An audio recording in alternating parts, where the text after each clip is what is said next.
Puasa Asyura adalah sebutan untuk puasa yang dilaksanakan setiap tanggal 10 Muharram dalam hitungan tahun Hijriyah, termasuk puasa sunnah, tetapi sangat ditekankan karena keutamaannya bisa menghapus dosa selama 1 tahun. Puasa Asyura memiliki sejarah yang cukup panjang karena puasa ini telah diamalkan oleh orang-orang jahiliyah dan juga umat Yahudi jauh sebelum datangnya Islam. Apakah artinya umat Islam meniru syariat Yahudi? Penasaran?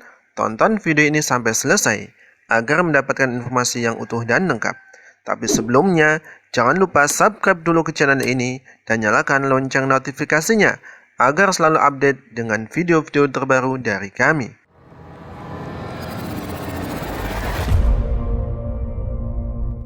Sebelum datangnya Islam, orang-orang Yahudi dan Nasrani telah lebih dulu mengamalkan puasa Asyura ini, tentu dengan tata cara mereka saat itu.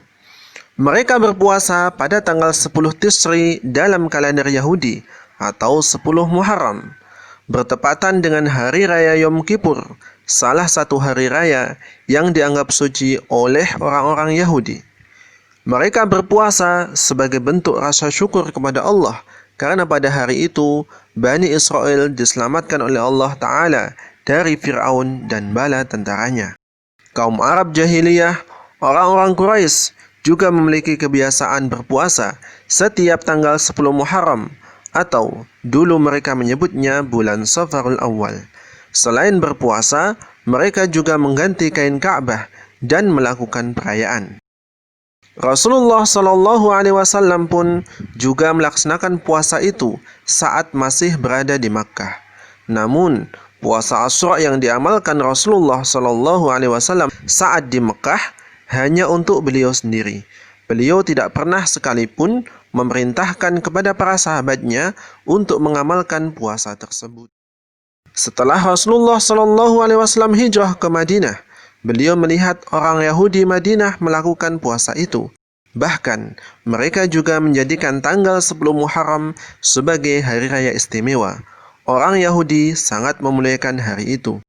Mereka beralasan bahwa hari 10 Muharram adalah hari di mana Allah Azza wa Jalla menyelamatkan Nabi Musa dan kaumnya. Pada hari itu pula, Allah Azza wa Jalla menenggelamkan Fir'aun beserta bala tentaranya.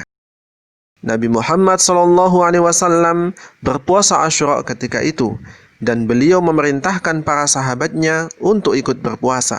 Bahkan, puasa Asyura ketika itu semakin ditekankan perintahnya, sampai-sampai para sahabat memerintah anak-anak kecil untuk turut berpuasa.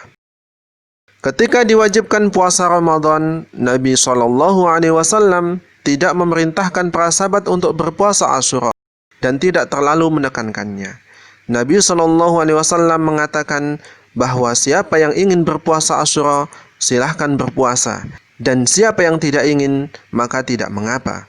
Rasulullah SAW mengatakan, Inna Asyura yaumun min ayyamillah, faman sya'a shamahu, wa man sya'a tarakahu.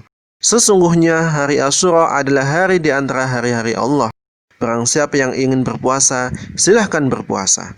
Barang siapa meninggalkan, juga silahkan. Hadis riwayat Muslim. Di akhir hayat beliau Shallallahu Alaihi Wasallam, ketika beliau melakukan puasa Asyura dan memerintahkan kaum muslimin untuk melakukannya, pada saat itu ada yang berkata, "Wahai Rasulullah, hari ini adalah hari yang diagungkan oleh Yahudi dan Nasrani." Lantas beliau mengatakan, apabila tiba tahun depan, insya Allah kita akan berpuasa pula pada hari ke-9. Belum sampai tahun depan, Nabi SAW sudah keburu meninggal dunia. Atas dasar inilah dianjurkan untuk menyertai puasa Asyura dengan puasa 1 hari sebelumnya, yakni tanggal 9 Muharram atau yang biasa disebut dengan puasa Tasu'a. Tujuannya untuk menyelesaikan orang-orang Yahudi dan Nasrani. Demikianlah sejarah puasa Asyura. Meskipun puasa ini telah lebih dulu diamalkan kaum Yahudi, Nasrani, dan orang-orang jahiliyah, bukan berarti kaum muslimin mengikuti adat istiadat mereka. Kita berpuasa karena mengikuti syariat dan sunnah Nabi Muhammad SAW. Dan beliau mengamalkan puasa Asyura berdasarkan wahyu dari Allah, bukan mengikuti adat orang-orang jahiliyah. Sebagaimana dijelaskan oleh Imam An-Nawawi rahimahullah, beliau mengatakan, namun beliau melakukan puasa ini berdasarkan wahyu, berita mutawatir dari jalur yang sangat banyak, atau dari ijtihad beliau, dan bukan semata-mata berita salah seorang dari mereka, yaitu orang-orang Yahudi.